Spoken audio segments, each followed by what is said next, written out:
What's up, everybody, and welcome back to Fireside Giants. I'm your host, Anthony Rivardo, joined by my co-host, Alex Wilson. And the New York Giants did a lot this offseason to bolster their roster, kind of revamped a few important position groups ahead of the upcoming 2023 season. Now, the schedule will officially be released tonight, but there's a lot of leaks out there. We're taking a look at it. Thank God the Giants have bolstered their roster the way that they have, because this is a tough-looking schedule, opening up week one at home, Sunday Night Football against Dallas. I'm very excited for that one, but 7 of the first 10 games on the road, it's going to be a gauntlet to start off the season for the New York Giants. But again, thankfully, they have improved some very important positions, and in today's episode, we want to take the top 3 positions that we feel the Giants have bolstered for this upcoming season, rank them, and discuss all the improvements that the Giants have made. But before we dive into all that, make sure to leave a like if you do enjoy this episode, subscribe to the channel if you're new, ring the bell so you don't miss an episode, comment your thoughts on the upgrades down below, and if you're listening on Apple or Spotify, please make sure to leave us a 5-star review.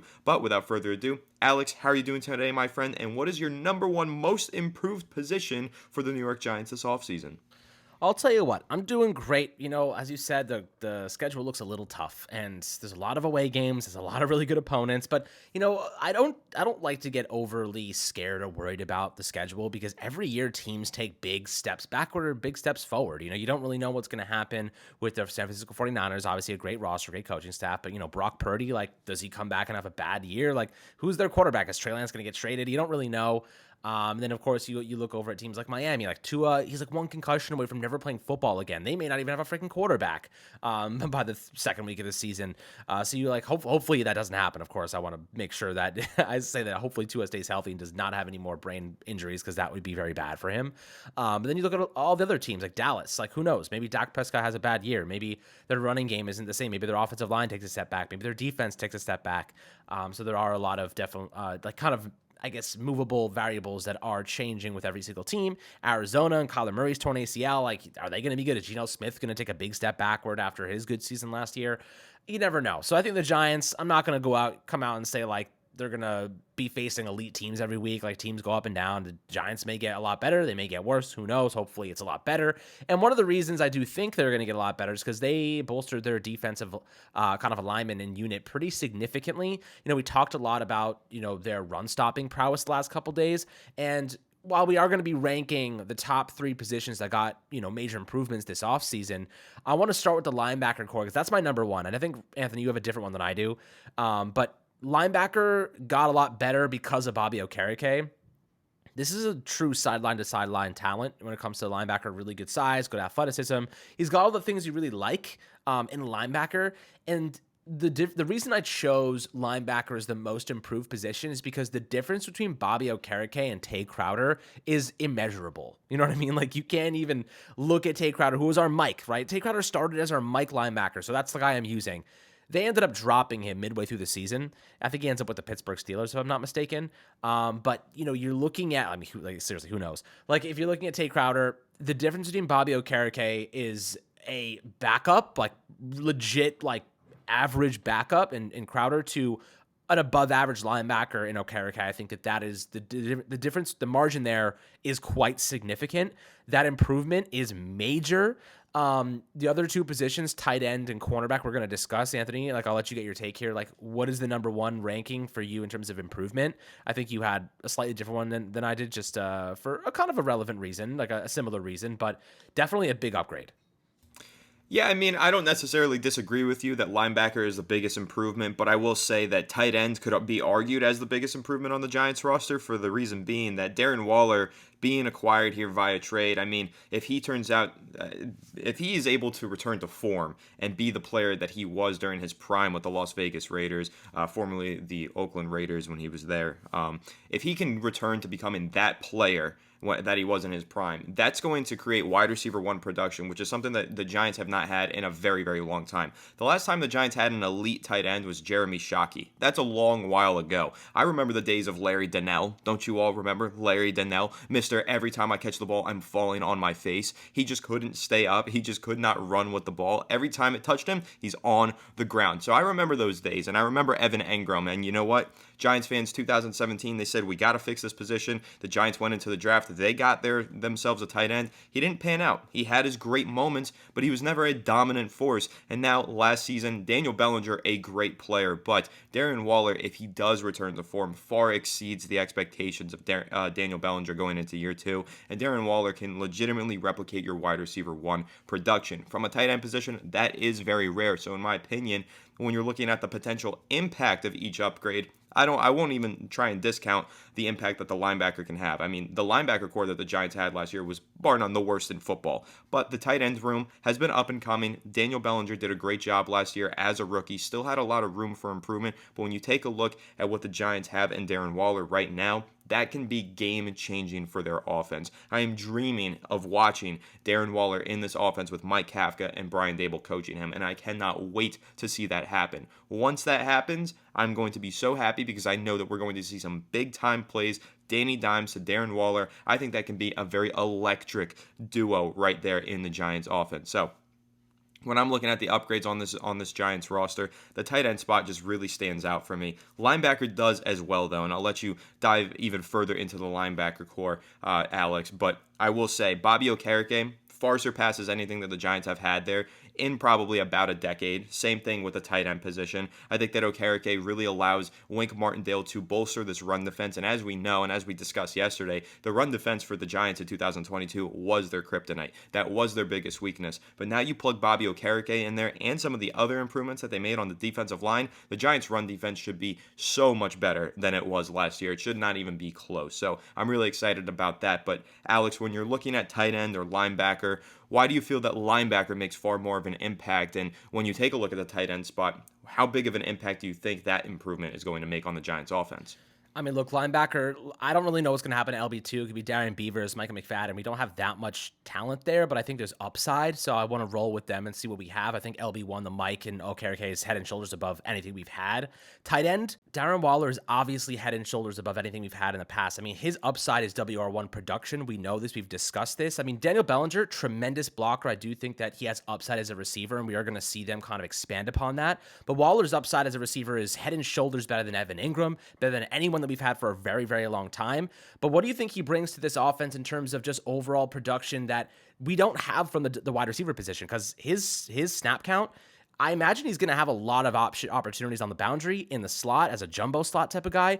We might only see him play in line 35% of the time, which means there's 65% opportunity for him to kind of feature as a receiver. You know, do you think they'll kind of expand upon his skill set that way? I mean, it obviously comes down to his health, but I'm really excited to see where they go with that. Yeah, I mean, you ask me what does he bring that the receivers don't? It's the versatility. I think that's the primary thing that I look at for Darren Waller, and you kind of just touched on it there. This is a guy who spent 80% of his snaps last year playing out, not a tight end position, right? Not in line. He said he had 60% in the slot and he had 20% out wide for the Raiders last season, and only 20% of his snaps actually came lined up on the line of scrimmage as a tight end. And I think that's a really interesting fact to note, because when you look at how he might be utilized in the New York Giants offense, yes, they need a good tight end, but they also need a very good dominant number one wide receiver. Darren Waller has the ability to play both of those positions. And I do think that in a way, the addition of Darren Waller only serves to benefit Daniel Bellinger. I think it's only going to help make him a better player, because now they can have Daniel Bellinger just line up, do some excellent blocking. I mean, he can pass protect, he can run block. He's going to be excellent, almost as an extra offensive lineman from that tight end spot in line, while you move Darren Waller out wide or into the slot and just unlock his receiving ability. Those two guys are going to play in tandem together really, really well and make each other better, because I think that now Darren Waller has more opportunities to line up out wide because the Giants can trust Daniel Bellinger as the tight end, but they also it opens up a lot of opportunities for Daniel Bellinger to really sharpen his blocking skills and be kind of an underneath receiving threat that he was last year. So it really works for both of those guys. So when I look at it from that perspective, which is the more upgraded position group, I think you say tight end because the new tight end that we just brought in, also upgrades our wide receiver core and upgrades the other tight ends around him in a way, which is why I think that was such an important acquisition for the Giants. That one was super, super exciting. Of course, I had a really, really great reaction to that trade when the Giants made it at the opening of free agency. And again, Darren Waller is just a really special talent. Another thing that he adds to the Giants offense that none of the other receivers can really provide to this team, he actually does have the ability to make those contested catches. Now, I know that's not something that we necessarily want. We don't want those 50-50 jump ball guys from the wide receiver spot. The Giants value separation over everything, and believe me, Darren Waller can separate. He absolutely can run those routes. He has way more speed than most tight ends, so he can separate. But when the going gets tough and the ball is up there 50-50, he also has a really good chance of reeling those in. And none of the other wide receivers on this Giants offense necessarily possess that trait. They're pretty much all separators, route runners, speed guys now, because the Giants have made it a priority to add those speed guys. So Darren Waller having the speed but also having the physicality to make some contested catches, I do think that's another important factor to note here for that position. But linebacker, tight end, both of those huge upgrades. Another massive upgrade that the New York Giants made was at cornerback. Deonte Banks comes in, and another addition that I think kind of flew under the radar that we haven't talked about enough, Amani Oruwariye. That's a guy I think could have been the CB2 for the Giants if not for them drafting Deonte Banks. They signed Amani Oruwariye, former Detroit Lions cornerback. He's been in the league for 3 seasons. The rookie year looked decent. Second year looked like one of the best up-and-coming cornerbacks in the NFL. Third year completely fell apart for some reason. The same year that Jeff Okudah got there, for some reason they just fell apart together. Don't know why, but I do think that there is a chance that Amani Oruwariye can turn things around now with the New York Giants in Wink Martindale's scheme. He's a boundary cornerback, so I don't expect him to move into the slot and steal that position from any of those guys, but I do believe he'll be a solid reserve backup player, second string player on the boundary for the New York Giants if he ends up making the 53-man roster, which I really do think that he will. Amani Oruwariye also serves as a massive upgrade to the cornerback spot along with Deonte Banks, and again, that's something that I don't think enough people have really hit on when talking about that cornerback spot for the Giants, but just a massively upgraded unit. We really didn't even have a CB2 last year. We had a rotation of guys playing opposite of Adoree Jackson, but now we have a guy who we think is a long-term solution to the position and probably a day one impact player in Deonte Banks, plus some added depth with Amani Oruwariye. So I'm really excited about what the Giants have done to upgrade that cornerback position.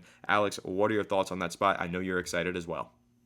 I mean, look, the cornerback position was one of our biggest liabilities last year. Wink Martindale's defense requires great man coverage corners, and Deonte Banks and Adoree Jackson might be one of the better duos we've had in that regard in a long time, right? We love the Adoree Jackson and James Bradbury combination, but they were very different players. Like, Bradbury is predominantly a star zone coverage corner, whereas Adoree actually plays really good man.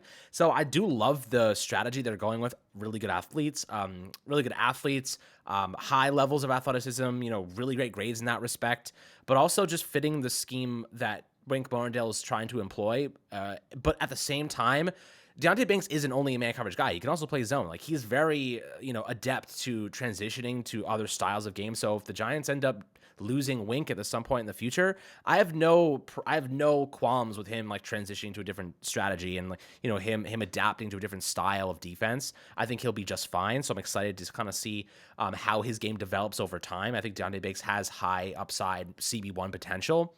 So you love to see that, but also the depth that you have there, right? Like Cordell Flott, we like him. Aaron Robinson, we've always had like a soft spot for Aaron Robinson. The injuries have held him back significantly. But you know what? Like Darnay Holmes, he's a good run stopper from the slot. He's good at sniffing out those screens. He's not the best in coverage, but maybe he takes a big step forward this year. Who knows? Like, it's hard to say. The work ethic's certainly there. He's a good guy. We definitely are a fan of his. He has his weaknesses, but players get better as time goes on. Like, that's traditionally the case. But I'll say this, I think that we're in a much better spot with the cornerback position that we have been in a very long time. I am concerned about our depth a little bit. I do have a little bit of concern about some of the guys we're putting a lot of faith in, but again, you're hoping that your guys stay healthy. Like, if Banks and Adoree Jackson stay healthy, we're in a good spot. And I think that that's ultimately what we're banking on across the board. It's like our starters staying healthy. We discussed this yesterday in the sense that our depth is pretty weak at a lot of positions, but our starters are good, right? Like, good starters, bad depth at spots. And we're starting to get into the roster building portion of building out our depth. And that takes time. You can't do that in one offseason. You need money. You need draft capital. You need developmental time. So I am excited about what we've added, but I'm mostly excited about the fact that we have good starters at most positions, and our depth is the last thing that we're trying to kind of piece together here. And obviously some of the starters do need some more growth, like Evan Neal, of course. So there's a lot to do, but I am excited about the potential. I think that the Giants are making significant progress across the board. Yeah, me too. I think that there's been significant progress to the starters and to a lot of those backup positions. Again, Amani Oruwariye stands out as one of those depth pieces. Javarius Owens, defensive back, who's going to play free safety as a backup, most likely for the Giants, maybe moves into the starting lineup at some point if they do decide to move Xavier McKinney over to the strong safety role. I think that the Giants have actually found quite a bit of depth this offseason to really bolster this roster, not just at the top, but also at the bottom. And another position that we didn't even mention here in terms of these top three upgraded positions, center. That was arguably the Giants' biggest need going into the 2023 NFL draft. Who was even going to play that position? It was really tough to tell because all they had on the roster was Ben Bredesen, Shane Lemieux, and I'm drawing a blank, J.C. Hassenauer. That's none of those guys are quality starting centers. You don't want to see any of those guys start at that position. But the Giants went into the NFL draft. They basically needed John Michael Schmitz to fall to them. They needed to find a center. They needed to find a starting quality center who could start in year one. They found it. So that's also another position that I would say massively upgraded and worth an honorable mention, if not put on your lists down below in the comment section. But again, let us know your thoughts on the top three upgraded positions down below in the comment section and what you think of our rankings and our points that we made today. And again, if you did enjoy this video, make sure to leave a like and subscribe to the channel if you are new, and ring the bell so you don't miss an episode. And if you're listening on Apple or Spotify, please make sure to leave us a 5-star review. But without further ado, we will catch you all in the next one. Have a good one, and let's go Giants.